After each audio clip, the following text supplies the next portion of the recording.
Boa tarde, alunos. Tudo bom com vocês? Então, meu nome é professora Bianca e essa videoaula ela é correspondente à nossa primeira aula, né, de sistema locomotor, onde nós iniciamos aí com a parte de sistema esquelético, que já comentamos aí nas aulas anteriores, na aula anterior. E essa aula para complementação, para os alunos que não puderam assistir lá no Google Meeting, a aula de sistema, né, muscular, que foi a partezinha final, tá, dessa aula. Então, para quem não assistiu, estaremos aí dando início a essa videoaula, tá? Nesse vídeo inicial, a gente vai dar os primeiros conceitos relacionados à parte de musculatura, algumas partes importantes com relação à origem, inserções, né, a forma da fibra muscular, os tipos de músculos. E na próxima aula a gente termina essa parte mais prática, né, dos músculos, né, os principais músculos, onde a gente consegue localizá-los. E depois a gente fecha a disciplina com articulações, tá bom? Mas eu também vou gravar uma outra videoaula nesse mesmo formato, com a parte de sistema esquelético, tá? E também vou deixar disponibilizado na plataforma para vocês. Já tem algumas videoaulas de YouTube, mas se vocês quiserem eu também posso fazer nesse formato, tá bom? Que é o formato do OBS Studio, tá? Então, iniciando o sistema muscular, ele juntamente com o sistema esquelético, tá? Eles formam o que nós chamamos de sistema locomotor, ou seja, é o sistema que nos vai dar a condição do movimento, da base mecânica do movimento, que é muito importante para que a gente consiga andar, caminhar, falar, mastigar, né, secretar substâncias. Então, essa questão do movimento, né, que é uma condição do nosso corpo humano, ele vai ser muito importante para diversos tipos de processos. E na parte da locomoção, esses dois sistemas precisam estar associados, precisam estar acoplados, tá? Então, na parte do sistema muscular, né, a gente define a parte do músculo em si, formado pelos tecidos musculares ou pelo tecido muscular, tá? Ele vai ser formado por essas células mais alongadas. Elas vão ter uma quantidade muito grande do que nós chamamos de proteínas contráteis, tá?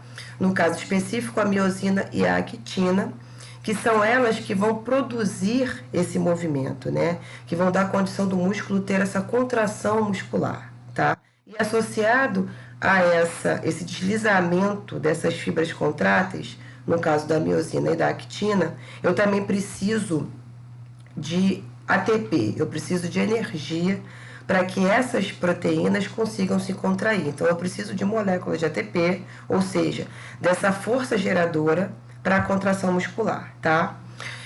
Outro ponto importante é que as células que formam o tecido muscular, eles também estão associados com a parte do sistema nervoso, né? Mais precisamente a parte simpática e parasimpática, que controlam esses movimentos, né? Ou os movimentos involuntários dos músculos, ou os movimentos voluntários da musculatura, tá? E veremos aí que tipo de músculo executa, né, enfim, uma função específica e o que executa uma outra função específica, tá?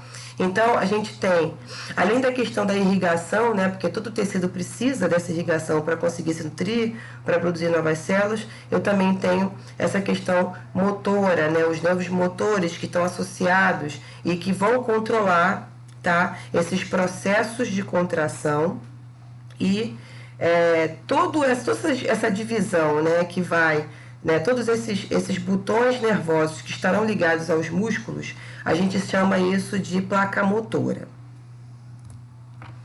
Bom, dentro do sistema muscular, né, e dentro da anatomia propriamente dita, né, a gente chama de miologia a área que vai estudar especificamente os músculos e seus anexos, tá?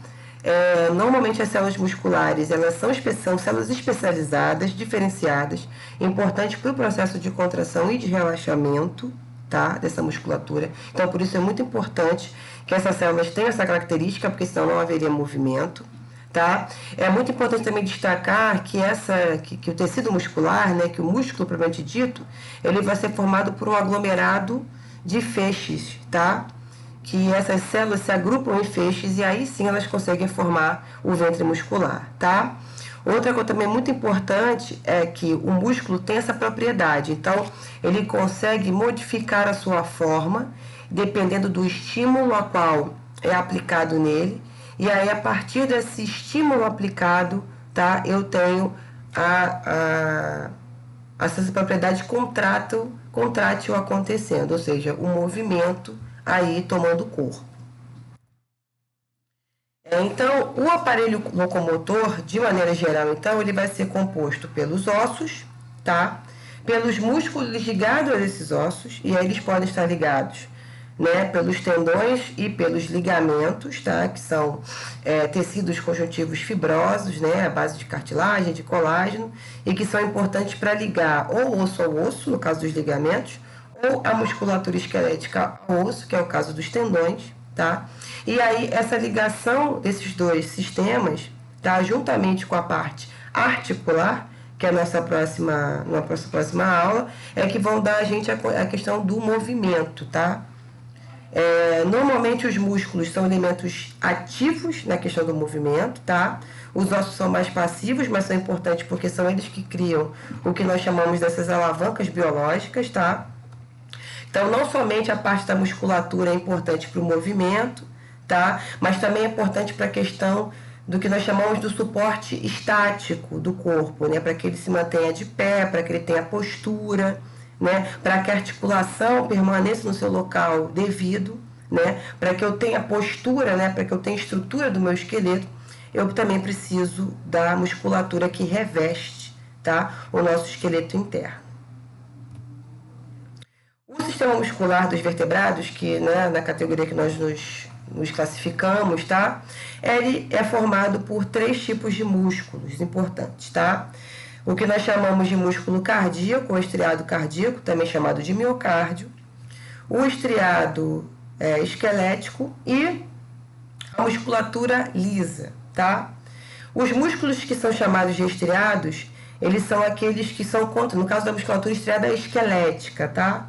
Eles são controlados pela minha vontade. Então, eles produzem um tipo de movimento chamado de movimento voluntário, ou seja, que depende da minha vontade para que eu consiga executar esse movimento, tá bom?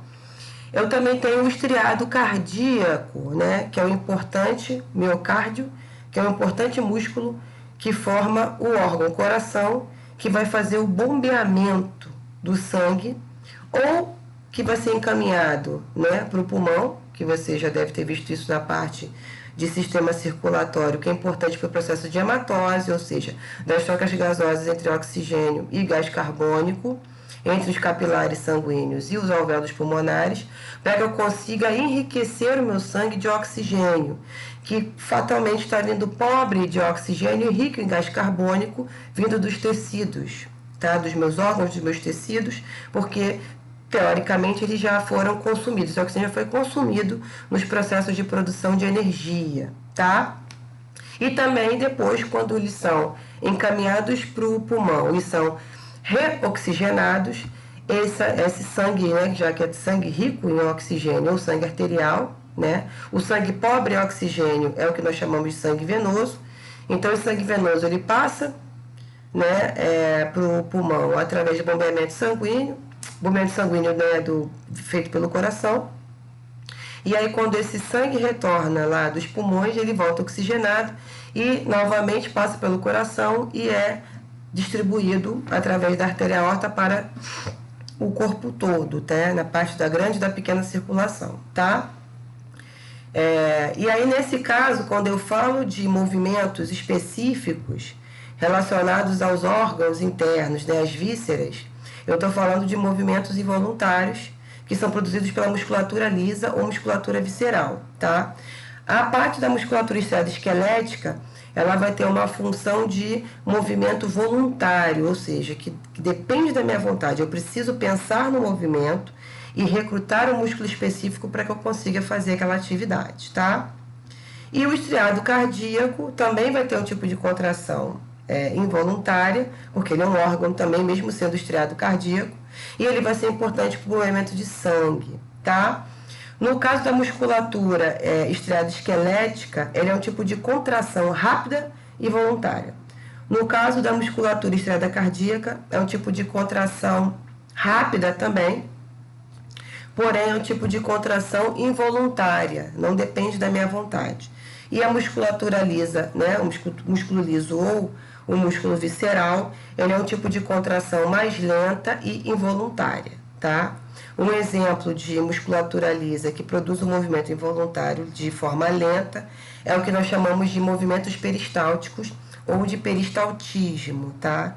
Que seria um encaminhamento, por exemplo, no sistema digestório do bolo alimentar que é formado a primeira parte da digestão mecânica e da digestão química na boca. Então, esse bolo alimentar que é deglutido, ele vai ser encaminhado via esôfago para o estômago através dos movimentos peristálticos, tá? Que é um tipo específico, né? Tem outros tipos de movimentos também da musculatura lisa, tá bom? Então, nesse slide a gente percebe, né, que cada tipo específico de músculo, né, que tem as suas células e seus tecidos específicos, eles vão dar essa condição de contração. Então, como vocês conseguem perceber aqui, né, a musculatura esquelética é estriada, porque ela tem essas estrias aqui. Elas possuem muitos núcleos, porque eu preciso de uma contração forte, rápida, né, para que eu produza movimento. É um tipo de contração descontínua e voluntária, ou seja, depende da minha vontade.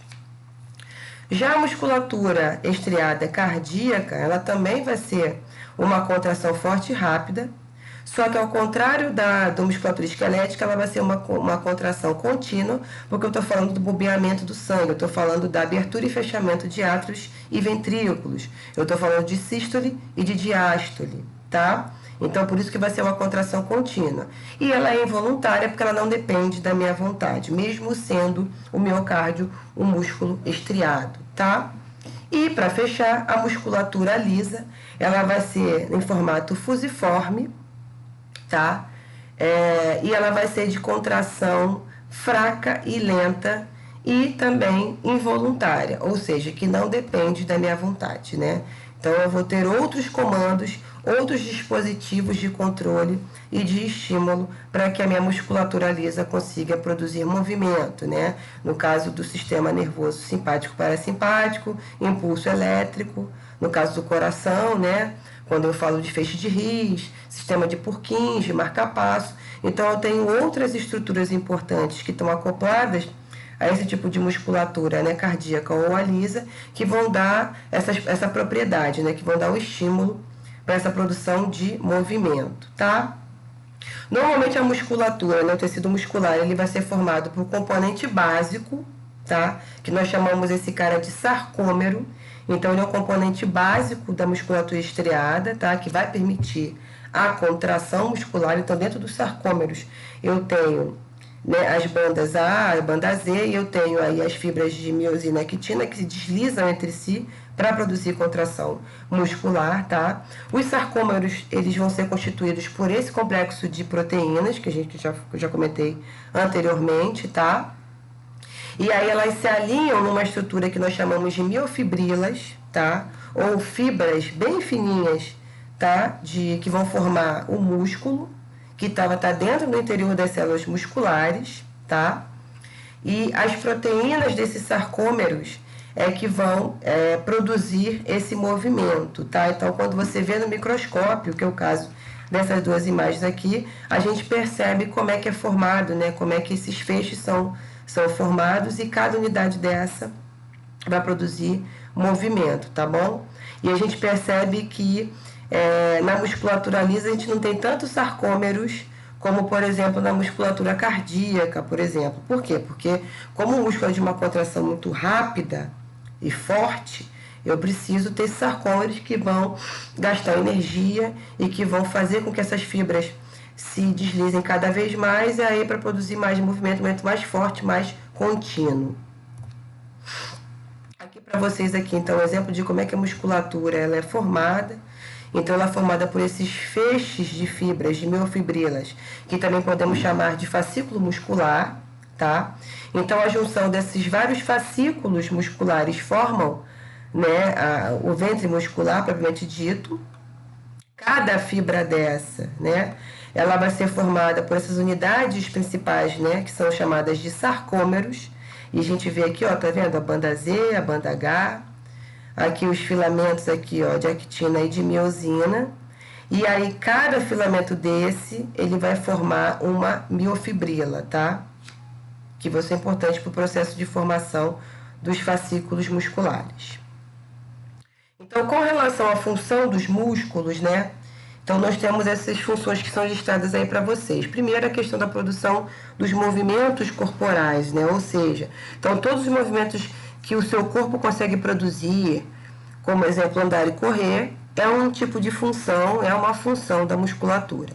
Outra função importante, que nós já comentamos aqui, é a parte da estabilização das posições corporais, ou seja, o suporte estático, tá, do nosso corpo. Então, nesse caso, a contração dessa musculatura esquelética, ela estabiliza nossas articulações. Por isso que é muito importante que a gente consiga fazer, sempre que possível, ou exercícios de mobilidade, ou exercícios de fortalecimento da musculatura, de hipertrofia, para que eu consiga manter, para que eu consiga estabilizar as minhas articulações, né? Para que eu consiga ter uma longevidade maior das minhas articulações. E também são importantes para a questão da manutenção da posição do corpo, né? Então, ficar ereto, de pé, ou se sentar, né? Ou ficar numa posição de isometria, por exemplo. Então, essa característica, ela nos dá essa condição, tá? De estabilização das posições corporais. Outra coisa importante é a regulação do volume dos órgãos, tá? Então, a contração, né, por exemplo, da parte dos esfíncteres, ou saída ou entrada, né, de algum conteúdo dentro de um órgão, ele também vai ser regulado para a parte da musculatura, tá? Outra coisa importante é a movimentação das substâncias no interior do nosso corpo, tá? Então, essas contrações da musculatura lisa, que eu comentei com vocês, por exemplo, no caso do peristaltismo ou do movimento peristáltico, se eu tenho uma maior intensidade ou diminuição da intensidade do fluxo de sangue com a vasodilatação ou vasoconstrição de vasos e artérias, né? A parte também da urina, da liberação de gametas no processo de ejaculação. Então, tudo isso está também se referido à questão do movimento da musculatura, né? Quando eu também tenho, por exemplo, o fluxo de linfa, retorno venoso, retorno do sangue venoso para o coração, também são todos importantes no processo de movimentação dessas substâncias no interior do corpo. E, além de tudo isso, eu também tenho produção de calor. Então, qualquer tipo de movimentação da musculatura, no sentido de contração, eu vou produzir calor. Então, todo o processo mecânico produz calor, tá? Então, quando o tecido se contrai, ele produz calor. E a maioria desse calor que é liberado, ele vai ser usado para que a gente consiga manter a nossa temperatura basal, tá? Ou nossa temperatura corporal de forma constante. Dos componentes anatômicos da musculatura estriada, né? Nós temos aí a parte do ventre muscular, que é o músculo propriamente dito, que seria essa porção contrátil do músculo, que vai ser constituída por essas fibras musculares, tá? Eu também tenho os tendões, que são os elementos importantes, né, formados de cartilagem hialina, parte também de colágeno, que são importantes, né, para a fixação dessa musculatura, né, nos ossos, né, na parte do ventre nos ossos, e também na parte do tecido cutâneo, ou em cápsulas articulares também, tá? Eles podem ter um aspecto morfológico por forma de fita ou de cilindros. Eu também tenho as aponeuroses, que são estruturas também de tecido conjuntivo, que parecem lâminas ou leques, que também são importantes e que envolvem, são membranas que envolvem esses grupos musculares, tá? Então, assim como a questão do periósteo, que nós já vimos na parte do sistema ósseo, o pericôndrio, eu também tenho essas fáscias musculares, tá? Que também vão proteger essas membranas que protegem os ventres musculares, tá?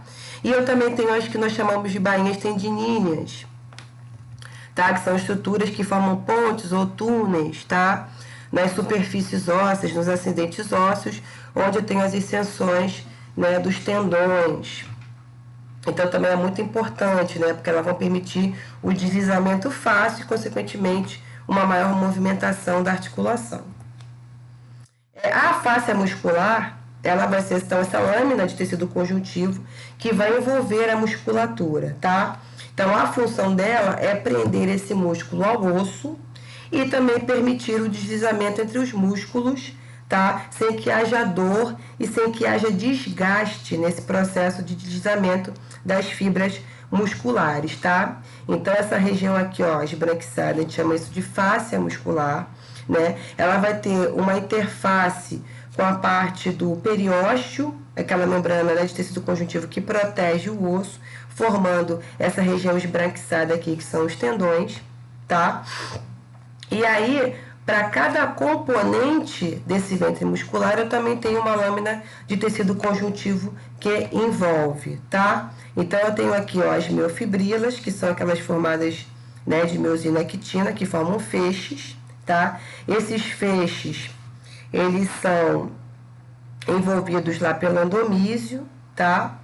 Cada miofibrila, ela é envolvida pelo endomísio, tá? Cada feixe, cada fascículo, ele vai ser envolvido pelo epimísio, tá? E aí, cada região aqui desses feixes vão ser revestidos pelos perimísio, tá? Pelo perimísio. Com relação à classificação dos músculos, né? Quanto à situação deles, né? A localização. Eles podem ser superficiais ou cutâneos, tá? Que são aqueles logo abaixo da pele. E eles também apresentam mínimas inserções na camada mais profunda da derme. E eu também tenho os músculos mais profundos ou subaponeuróticos, tá? Que são esses músculos que não apresentam inserções na camada mais profunda, né? Então eles estão aderidos aos ossos, tá? Então localizados abaixo da fáscia superficial, um exemplo aqui, o músculo supinador, e dá essa condição da gente fazer o movimento de supino, né? Esse movimento aqui de supino. Com relação à musculatura, da forma do músculo, né? Eles podem ser músculos longos, ou seja, que são aqueles encontrados principalmente nos músculos. Eu tenho uma predominância de uma musculatura de um comprimento do osso, por exemplo, de osso longo, no caso aqui do bíceps braquial. Eu também tenho a musculatura larga, né? Um exemplo aqui também, um exemplo clássico, essa parte aqui dos glúteos, tá? Nessa região aqui dos isquios tibiais. Eu também tenho, com relação às fibras musculares, eu tenho a musculatura, né, de fibras chamadas de reto, que eles são paralelos à linha média, no caso aqui do reto abdominal. Eu também tenho os transversos, tá? Por exemplo, o transverso abdominal, que é perpendicular à linha média, e eu também tenho os oblíquos, que são aqueles diagonais à linha média, no caso do oblíquo externo. Com relação à origem e à inserção, então a origem é quando os músculos se originam com mais de um tendão, tá? No caso, por exemplo, do tríceps ou do bíceps, tá? Do quadríceps, então dependendo do número de tendões que eu tenho, né, aqui na origem, eu dou o nome a essa musculatura, tá? E as inserções são quando esses músculos se inserem por mais de um tipo de tendão, tá? Então, quando eu tenho, por exemplo, bicaudais, policaudais, né? Eu tenho também aqui os flexores dos dedos.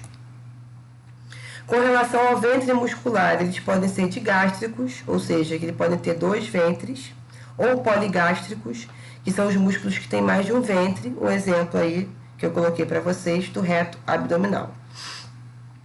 E com relação agora à questão do movimento, né? De como é que eu produzo o movimento. Então, para que eu tenha movimento, eu tenho aí esses 3 tipos de músculos, né? De classificação da musculatura. Primeiro, eu tenho os agonistas, que seriam também chamados de músculos principais, que são aqueles importantes, que eles que vão ativar especificamente o movimento que eu preciso executar, tá? Então, são eles que vão se contrair de maneira ativa para conseguir produzir o movimento que eu preciso, tá? Então, no caso, se eu quiser pegar um objeto com as minhas mãos, tá?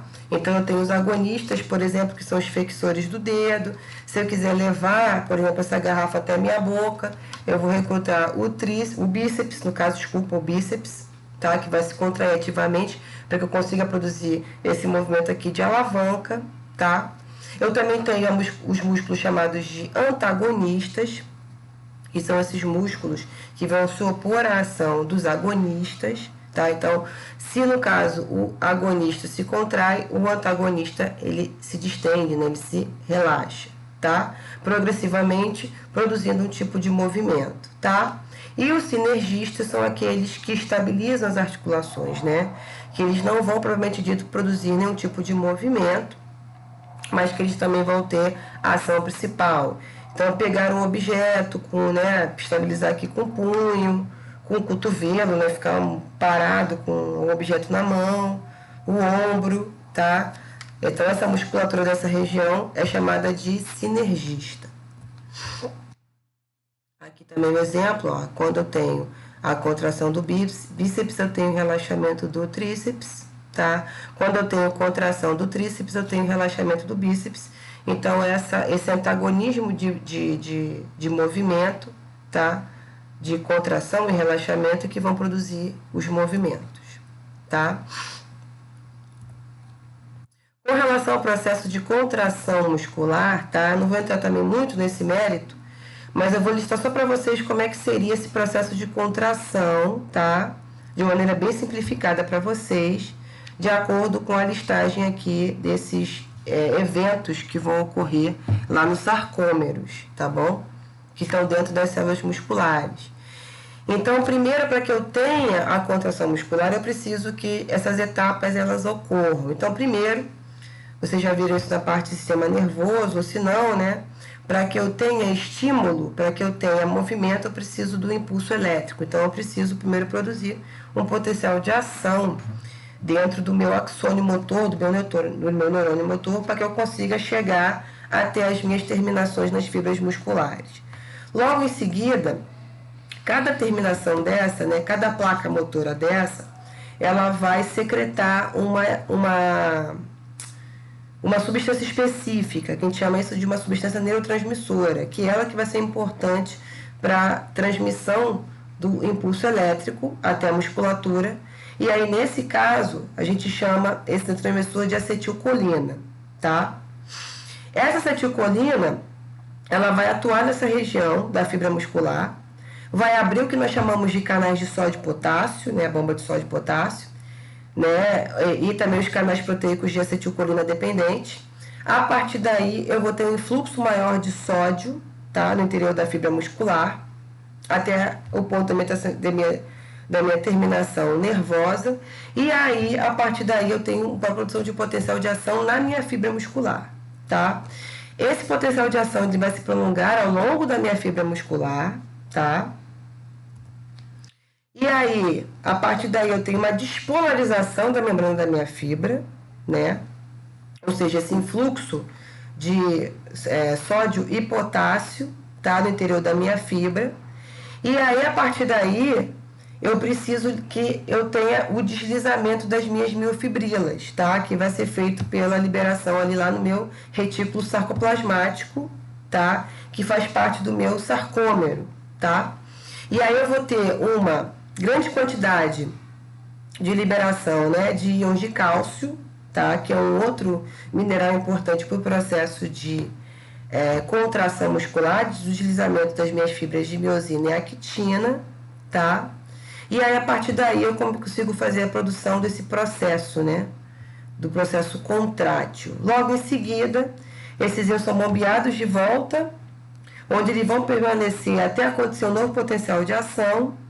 E aí eu termino a contração, tá? E aí agora, com relação às fibras que podem ser recrutadas, né? Eu posso ter, por exemplo, o recrutamento de fibras vermelhas, que é do tipo 1, que elas vão ter uma velocidade de contração maior, no caso, uma velocidade de contração mais lenta, as fibras vermelhas, tá? E elas também são importantes para o processo de suporte estático. E eu também tenho as fibras do tipo 2, que podem ser fibras mistas, né? Que tem uma resistência moderada, ou de fibras brancas, que são aquelas que são recrutadas para hipertrofia, né? Que elas têm mais força, né? Que é uma contração mais rápida, tá? Mas elas têm, com relação às fibras vermelhas, uma resistência um pouco menor, tá? E é isso por hoje. Na próxima aula, a gente vai ver a parte prática dos músculos e logo em seguida os tipos de articulações que são importantes para o processo, tá? De produção de movimento. Beijo a todos e até a próxima aula.